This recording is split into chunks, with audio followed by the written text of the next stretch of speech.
The student organisation Sasco marching to the union building saying it's underfunded and neglected.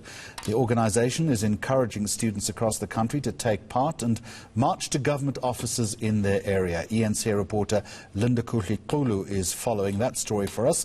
There you see him live at the union buildings. Linda, good afternoon to you. What exactly does the organisation want?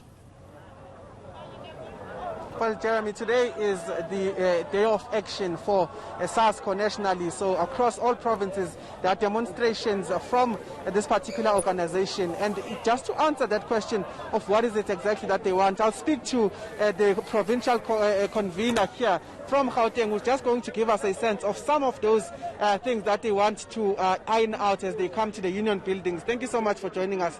Give us a sense of what this day of action is all about today. So the day of action is about ensuring that the level of investment into TVET colleges is equivalent to the level of investment in university, and making sure that TVETs become an institution of choice. And how you do that is, one, you start by infrastructure development. You can't have a TVET college in any province in the country without it having a library, without it having Wi-Fi, without having up-to-date technology. That must ensure that when students study, they study with what is up to par to the market. You make market research in Germany, where you find that the majority of individuals employed in companies like Mercedes, like BMW, are essentially TVET graduates who have the sufficient skill set to carry out those sort of functions. So we're saying that TVETs must have a similar model to those institutions, and must ensure that, one, the level of funding that comes from NEFSAs is equal to that of university. Two, the infrastructure is developed, and lastly, we ensure that the DG of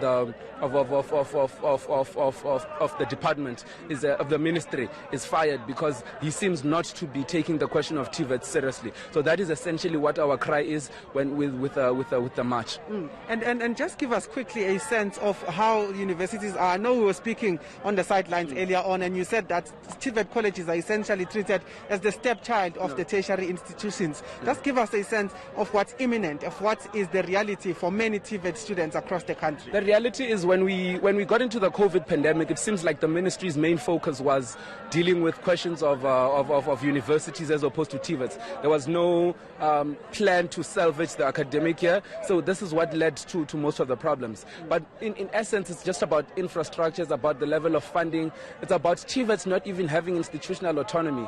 Imagine if a lecturer resigns at a TVET college, the application must go to the DG, and then the DG must be the person who then appoints a lecturer in that specific TVET. That's a long process that takes for a very long time. So we're saying that, one, institutional autonomy must be there. Secondly, infrastructure development must be there. And lastly, TVETs must be given the sort of investment that will make them an institution of choice. And our time is running out. I just want to slot in one more question. And I know that the issue of time, you also have a problem with it, because you expected the audience from someone from the office of the president. Yes. What is happening right now? You said you were giving them 15 minutes. Look, it's simple. They are dilly-dallying. They are pillar posting us. They're telling us to call one person, call the other person. No one wants to commit to come and take the memorandum. That's the attitude that we think is wrong when it comes to the government of South Africa. They treat students as if they are not human capital investment for the future. We think that students themselves should be taken quite seriously, because outside of students, you don't have a future of the country, and that's what our cry is. It's our plea that institutions of higher learning be taken as serious as any facet of government. So what happens now? You said you were giving them 15 minutes. We're giving them 15 minutes to call to come back to us. If not, we'll continue trying to make phone calls. But look, eventually at some point they will have to come out and answer to our calls, because they're genuine calls and they're calls that should be answered to. South African students deserve to be taken quite seriously, and we think that the attitude that's being displayed will lead us to taking to the streets quite a lot. And we aren't afraid. Like today, the numbers were there in volume.